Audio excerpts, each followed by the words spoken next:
일반 대중들은 물론이고 테슬라 투자자들 중에서도 일론 머스크를 좋아하지 않거나 일론이 테슬라의 오너 리스크라고 생각하시는 분들이 계십니다. 하지만 저는 사실 일론 머스크가 있기에 테슬라에 투자하는 사람이고, 이 사람이 하는 비즈니스 중에서 테슬라가 대중화를 가장 빨리 이루었고 앞으로 이어질 시장의 규모 또한 매우 크기 때문에 주식 본연의 목적인 동업의 개념으로 테슬라에 투자하고 있습니다.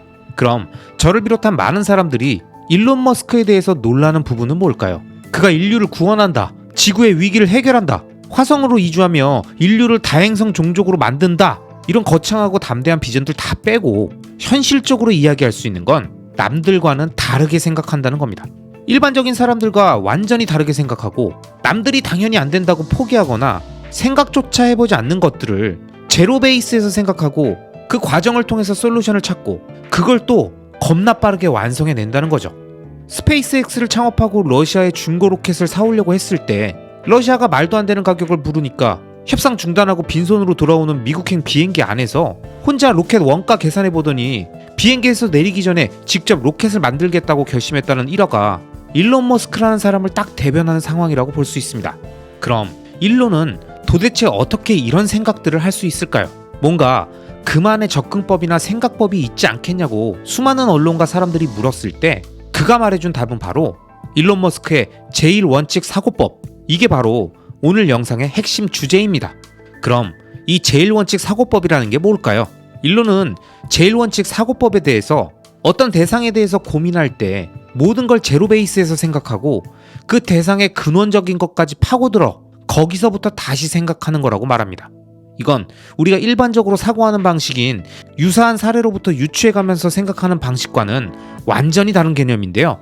근데 생각해보면 사실 우리는 인생의 대부분의 것들을 비슷한 무언가로부터 미루어 추측하면서 살아왔습니다. 왜냐? 그냥 지금까지 그렇게 살아왔으니까요. 다른 사람들도 그렇게 살고 있으니까요. 과거 사례 조사해서 정보들 모아놓고 거기서부터 시작해야 하는 게 정석이라고 생각하잖아요. 그리고 사실 이 유추라는 게 조금 다르게 말하면 다른 사람들이 하는 걸 살짝만 바꿔서 따라한다는 건데, 평소엔 그렇게 하는 게 맞죠. 어떻게 매번 다 새로운 생각을 합니까? 그래야 매 순간 정신적으로 덜 힘들 거 아니겠습니까? 어떻게 다 모든 걸 근원부터 고민하겠습니까? 그런 식으로 매일매일 산다는 걸 생각하면 엄청나게 힘들겠죠. 하지만 일론 머스크는 평소에는 그렇게 유추하면서 살더라도 우리가 무언가 우리 인생에 중요한 새로운 걸 도전하려고 할 때는 물리학적으로 접근해야 한다고 말합니다. 그러면서 물리학을 한마디로 말한다면 우리에게 직관적이지 않은 새로운 것을 발견하는 방법을 알려주는 학문이라고 말하는 거죠. 이건 우리의 직관에 전혀 의존하지 않고 기존 정보를 바탕으로 유추하는 게 아니라고 말하면서 이런 식의 사고방식이 매우 중요하다고 강조합니다. 자, 그럼 좀 더 자세하게 일론이 말한 물리학적 접근, 제1원칙 사고법에 대해서 알기 위해서 일론이 다양한 인터뷰에서 자세하게 설명해줬던 내용들을 좀 더 쉽게 직역해서 더빙으로 들려드리도록 하겠습니다. 그럼 한번 같이 들어보시죠. 제1원칙은 물리학적 방식으로 세상을 바라보는 건데요. 가장 근원적인 진실에 이르기까지 관련 문제를 압축해 나가는 겁니다. 예를 들어 무언가에 대해서 이게 사실이라고 확신할 수 있을까? 라는 물음에서부터 추론을 시작해보는 거라는 거죠. 근데 어떤 사람들은 아우, 배터리 가격이 너무 비싸. 앞으로도 쭉 비쌀 거야. 왜? 예전부터 쭉 비쌌으니까. 이렇게 생각할 거예요. 그러면 저는 아닌데? 그거 멍청한 소린데? 이렇게 말하겠죠. 무언가 새로운 걸 만들 때 그런 식의 유추를 사용한다면 절대로 새로운 걸 만들어내지 못할 겁니다. 예를 들어 자동차가 발명되기 이전에 말은 워낙 훌륭하니까 차를 원하는 사람이 없을 거야. 말 타는 게 얼마나 편해. 그리고 말은 풀도 뜯어 먹을 수 있잖아. 여기 사방에 풀로 덮여 있는데 뭐가 문제야? 근데 사람들이 차에 넣을 가솔린은 어디 있는데? 그러니 누가 차를 사겠어? 이런 얘기들을 사람들이 정말로 했었답니다. 저는 배터리도 똑같다고 생각해요. 사람들은 배터리가 너무 비싸서 비용이 많이 든다고 했었죠. 역사적으로 보면 배터리 가격은 1kW 시당 600달러가 들고 미래에도 이보다 가격이 떨어질 것 같진 않은데? 사람들이 이렇게 말하면 저는 이렇게 대답합니다. 그래? 그럼 배터리 팩은 뭐로 만들지? 이렇게 제1원칙으로 접근하는 거예요. 배터리를 구성하는 요소들은 뭐가 있지? 거래소에서 이 재료들의 가치는 얼마지? 배터리 팩은 코발트, 니켈, 알루미늄, 카본, 그리고 불리온 고분자, 실켄 등으로 구성되어 있잖아.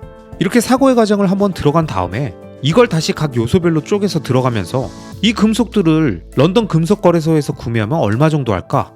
이런 식으로 또 한번 스스로에게 질문을 던지는 겁니다. 그랬더니 뭐야 1kW 시당 80달러밖에 안 하잖아. 이런 식으로 각각의 요소들을 좀 더 스마트하게 접근하면서 판단하고 최종적으로 배터리셀 형태로 결합할 수 있을지까지 생각해보는 거죠. 그러면 그 누구도 상상하지 못할 정도로 엄청나게 저렴한 배터리를 만들 수 있게 되는 겁니다. 여러분, 테슬라가 전기차의 대중화를 하겠다고 했을 때, 자체적으로 배터리를 만든다고 했을 때, 스페이스X가 로켓을 만든다고 했을 때, 재활용할 수 있는 로켓을 만든다고 했을 때 수많은 언론과 사람들은 비웃었죠. 전기차는 경쟁력이 없다, 비싸다, 내연기관 차량에 아무 문제가 없는데 왜 사람들이 전기차를 타겠냐? 사람이 일하면 되는데 왜 인간형 로봇이 필요하냐? 사람이 운전하면 되는데 왜 자율주행이 필요하냐? 지구에 살면 되는데 뭐 하겠다고 우주 탐사한다고 로켓 쏘면서 돈을 공중에 버리냐? 이런저런 안 되고 힘든 이유들만 나열하는 사람들의 논리에는 거의 대부분이 현존하는 무언가와 과거 경험에서 유추한 사고방식이 많습니다. 그리고 그런 식의 사고법으로는 당연히 그 무엇도 해결되지 않고 실마리조차 찾을 수 없으니까 안 된다는 말만 반복하게 되는 겁니다.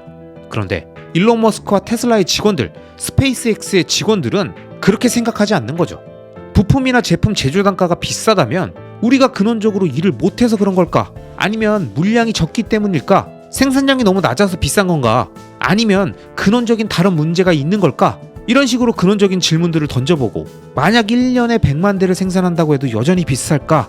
그래도 여전히 비싸다면 비싼 이유가 생산량은 아니겠네? 이렇게 요소를 쪼개서 분석하면서 어떻게 공정을 단순화시켜서 비용을 줄일지에 대해서 핵심 요소로 집중해 갔다고 합니다. 그렇게 그들은 불가능해 보이는 일들을 가능하게 만들었고 무엇이든 대량 생산이 가능하도록 필요한 것들을 효율적으로 설계해 나갔습니다. 그리고 이 과정에 대해서 일론 머스크는 이렇게 말합니다.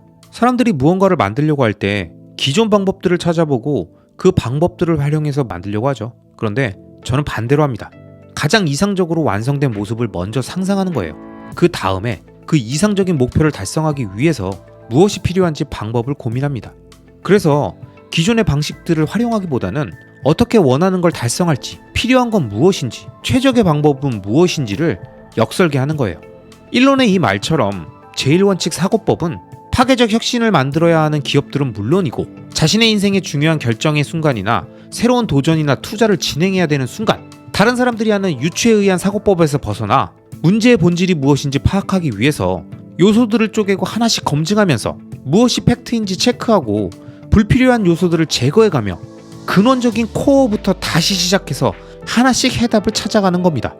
여러분, 생각하는 법, 사고는 습관입니다. 어떻게 생각하는 습관을 갖고 있느냐가 얼마나 중요한지에 대해서는 제가 예전 영상에서 사이먼 시넥의 골든서클 이론을 이용해서 왜 투자를 해야 하는지에 대한 Y의 개념을 정립해야 어떻게 무엇을 투자해야 되는지에 대한 How와 What이 순차적으로 정리된다고 말씀드렸던 것처럼 우리가 하는 모든 행위의 성패는 일론이 이야기하는 것처럼 어떻게 생각하느냐로 갈리고 이 현명하게 생각하는 방식이 자신의 몸에 한번 세팅됐다면 그걸 유지하기 위해서 끊임없이 노력해야 한다고 강조합니다. 그럼 영상 마지막으로 일론이 강조하는 제1원칙 사고법을 유지하는 방법에 대한 내용을 더빙으로 설명드리겠습니다. 저도 계속 이렇게 생각하려고 합니다. 그렇지 않으면 관성 때문에 결국은 익숙한 방식으로 살아가게 될 거예요. 그렇게 원래 방식대로 사는 거죠. 그리고 자신한테 익숙한 방식으로 하면 그냥 그에 맞는 결과물이 나오겠죠. 근데 그렇게 되면 자신이 원했던 완벽한 제품은 나오지 않을 거예요. 그래서 양방향으로 생각하는 게 좋습니다. 기존에 존재하던 것들을 활용해서 무엇을 만들지 생각하면서도 완벽한 제품은 어떤 모습일까를 계속 생각하면서 역설계도 같이 해보는 거예요. 물론 이론적으로 완벽한 제품은 계속 변하게 되어 있습니다. 더 많은 것을 배울수록 완벽한 제품에 대한 정의가 바뀌니까요. 그리고 완벽한 제품이 뭔지도 정확히 알 수는 없죠. 하지만 이 방식을 이용하면 굉장히 완벽에 가깝게 만들 수는 있습니다. 내가 원하는 것을 만들기 위해 필요한 본질은 무엇인가? 이 본질을 얻기 위해 필요한 것들을 생각하는 방식이 매우 중요합니다. 물론 대부분의 사람들은 이런 방식으로 잘 생각하지 않겠지만요. 암튼 본질에 대해 생각하는 것은 굉장히 강력한 방식입니다. 여러분, 일론 머스크가 생각하는 제1원칙 사고법에 대해서 잘 들으셨죠?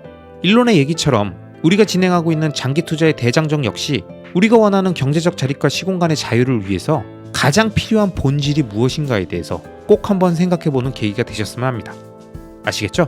그럼 오늘도 끝까지 시청해주신 모든 분들을 리스펙합니다.